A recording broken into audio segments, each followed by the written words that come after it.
तो चलिए आज एक ऐसी कहानी में गोता लगाते हैं जो हर उम्मीद, हर नियम को तोड़ देती है। सोचिए एक ऐसी दुनिया जहां जादू ही सब कुछ है और वहां एक ऐसा लड़का है जिसके पास जरा सा भी जादू नहीं है। देखते हैं कि कैसे ये लड़का अकेले ही पूरे साम्राज्य को हिलाकर रख देता है। और ये सिर्फ कहने की बात नहीं है, ये एक वादा है।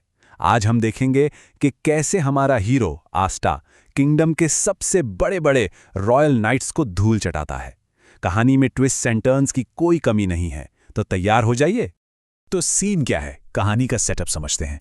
जगह है क्लोवर किंगडम, एक ऐसी जगह जहां आपकी इज्जत, आपकी ताकत, सब कुछ आपके मैजिक पर डिपेंड करता है।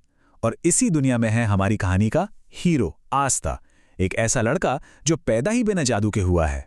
तो यहां पर ना कॉन्फ्लिक्ट एकदम क्रिस्टल क्लियर है। एक तरफ है क्लोवर किंगडम जहां रॉयल फैमिली और मैजिक का बोलबाला है, और दूसरी तरफ है आस्टा, एक आम लड़का जिसके पास मैजिक तो नहीं पर उसे एक रहस्यमयी 5 पत्तों वाली ग्रिमॉयर मिल जाती है। और तो और वो किंगडम की सबसे बदनाम, सबसे फिसड्डी स्क्वाड द ब्लैक बुल्स का हिस्सा बन जाता है। ये सिर्फ एक टकराव नहीं है, ये तो पूरे सिस्टम को चैलेंज करने वाली बात है, जहां आपकी कीमत जन्म से तय होती है, आपकी मेहनत से नहीं। कहानी में असली ट्विस्ट आता है स्टार फेस्टिवल के दौरान। सबने मान लिया था कि ब्लैक बुल्स हमेशा की तरह सबसे लास्ट आएगी, लेकिन कैप्टन यामी की टीम ने सबकी बोलती बंद कर दी और सीधा नंबर 2 की पोजीशन पर आ गई। यह पहली बार था जब लोगों ने आस्टा और उसकी टीम को सीरियसली लेना शुरू किया। और माहौल जब ऐसा गर्म था ना, तभी किंगडम के राजा एक जबरदस्त ऐलान करते हैं, royal magic night selection exam. मकसद किंगडम के सबसे बेस्ट योद्धाओं की एक एलीट टीम बनाना जो आने वाले एक बहुत बड़े खतरे का सामना कर सके। आस्टा के लिए यह खुद को साबित करने का सबसे बड़ा मौका था। लेकिन रुको, एग्जाम से पहले ट्रेनिंग तो होगी ना? और ये कोई ऐसी वैसी ट्रेनिंग नहीं है। कैप्टन मेरियोलियोना हमारे हीरोज को सीधा एक धधकते हुए ज्वालामुखी पर ले जाती हैं। यहीं से असली परीक्षा की शुरुआत होती है। अब जरा सोच कर देखिए, उस जानलेवा गर्मी से बचने के लिए हर कोई अपनी मानसकिन इस्तेमाल कर रहा है, अपने शरीर के चारों ओर मैजिक का एक कवच बना रहा है। पर आस्टा क्या करेगा? उसके पास तो मैजिक है ही नहीं। तो अब क्या वो यहीं हार मान लेगा? नहीं, यहीं कहानी एक जबरदस्त मोड़ लेती है। यहीं पे एंट्री होती है एंटी मैजिक की। जो आस्था की सबसे बड़ी कमजोरी थी, वही उसका सबसे बड़ा हथियार बन जाती है।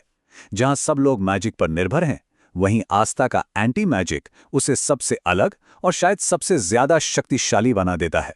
सबको लगा आस्था गया काम से, पर तभी वो अपनी असली पावर दिखाता है और अपने हाफ डीमन फॉर्म में आ जाता है। वो उड़ते हुए बाकी सारे मैजिक नाइट्स को ऐसे पीछे छोड़ देता है जैसे वो कुछ है ही नहीं। ये देखकर तो कैप्टन्स तक हैरान रह जाते हैं कि भाई ये लड़का तो नेक्स्ट लेवल निकला। तो भाई ट्रेनिंग हो गई खत्म और अब टाइम है असली एक्शन का, रॉयल नाइट सिलेक्शन एग्जाम। यहां अकेले नहीं बल्कि 3 लोगों की टीम बनाकर लड़ना था। और यहीं आस्टा की टीम में कुछ ऐसे लोग आते हैं जिनके बारे में किसी ने सोचा भी नहीं था। रूल्स बहुत सिंपल थे, पर उतने ही खतरनाक भी। 3 लोगों की टीम बनाओ, अपने क्रिस्टल को बचाओ और सामने वाले का तोड़ दो। बस सीधी लड़ाई जिसमें ताकत और स्ट्रैटेजी दोनों की जरूरत थी। अब आस्टा की टीम में एक बंदा था, जोरा, दिमाग से एकदम शातिर। उसका ट्रैप मैजिक तो कमाली था। सोचो कोई आप पे अटैक करे और वही अटैक 10 गुना पावर से पलटकर उसी पर ही चला जाए। आस्टा और जोरा की जोड़ी ने मिलकर बड़े बड़े रॉयल फैमिली वालों के पसीने छुड़ा दिए। पर यह टूर्नामेंट ना सिर्फ पावर का शो ऑफ नहीं रह जाता। कहानी एक सीरियस मोड़ लेती है और हमें वो घमंड और अहंकार दिखता है जो खानदानी ताकत से आता है। और ये तब सामने आता है जब एक भाई अपने ही भाई के खिलाफ इंसानियत की सारी हदें पार कर देता है। हम बात कर रहे हैं गोल्डन डॉन के वाइस कैप्टन लैंग्रिस की, जो अपने ही भाई फिनारल पर इतनी बेरहमी से हमला करता है कि वो लगभग मर ही जाता है। उसके अंदर की कोई डार्क पावर जाग जाती है। ये कोई मैच नहीं था, ये तो सरासर एक जानलेवा हमला था। और ये सब देखकर आस्था से रहा नहीं जाता। उसका तो खून खौल उठता है, क्योंकि वो नाइंसाफी बर्दाश्त नहीं कर सकता।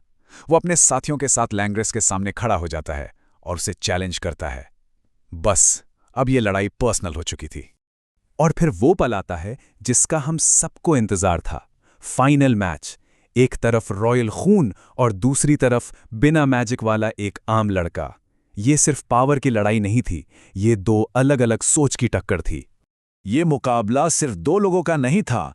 एक तरफ था लैंग्रेस, जिसके पास सब कुछ था, रॉयल खून, ऊंचा पद और ऐसी मैजिक जो तोड़ना नामुमकिन लगे। और दूसरी तरफ हमारा आस्टा, जिसके पास इनमें से कुछ भी नहीं था सिवाय अपनी जिद, अपनी कड़ी मेहनत और अपने एंटी मैजिक के। ये लड़ाई थी टैलेंट बनाम हार्डवर्क की, किस्मत बनाम मेहनत की। लैंग्रेस को लगता है कि वो अपनी स्पीड और पावर से आस्था को हरा देगा, पर वो आस्था को कम आंक रहा था। आस्था अपनी सारी लिमिट्स तोड़ देता है और अपना ब्लैक फॉर्म एक्टिवेट कर लेता है, जिससे उसकी स्पीड और पावर इतनी बढ़ जाती है कि यकीन करना मुश्किल हो। और फिर एक ही झटके में आस्टा लैंग्रेस के हर अटैक को चीरता हुआ आगे बढ़ता है। और वो सिर्फ क्रिस्टल नहीं तोड़ता, वो लैंग्रेस के घमंड को भी चकनाचूर कर देता है। ये एक शानदार जीत थी। इस लड़ाई का रिजल्ट सिर्फ एक विनर या लूजर तय नहीं करता, इसने पूरे किंगडम के लिए एक नया स्टैंडर्ड सेट कर दिया। इसने दिखाया कि एक सच्चा मैजिक नाइट होने का असली मतलब क्या है। ऑफिशियली देखें तो मैच ड्रॉ था, क्योंकि दोनों क्रिस्टल लगभग एक साथ ही टूटे थे। पर सच पूछो तो क्या इससे कोई फर्क पड़ता है? क्योंकि असली जीत तो कुछ और ही थी। असली जीत ये थी कि आस्टा ने यह साबित कर दिया कि एक बिना मैजिक वाला आम लड़का भी एक रॉयल वाइस कैप्टन की बराबरी कर सकता है, उससे लड़ सकता है। ये सिर्फ एक मैच नहीं था, ये उस पूरी की पूरी सोच पर एक करारा तमाचा था जो कहती है कि आपकी किस्मत आपका खानदान तय करता है। आस्टा ने उस सोच को हिलाकर रख दिया। तो आस्टा की ये पूरी कहानी हमें एक बहुत बड़े सवाल के सामने लाके खड़ा कर देती है। क्या लगातार की गई कड़ी मेहनत जन्म से मिली कमाल की प्रतिभा से ज्यादा ताकतवर हो सकती है? इस पर सोचेगा जरूर।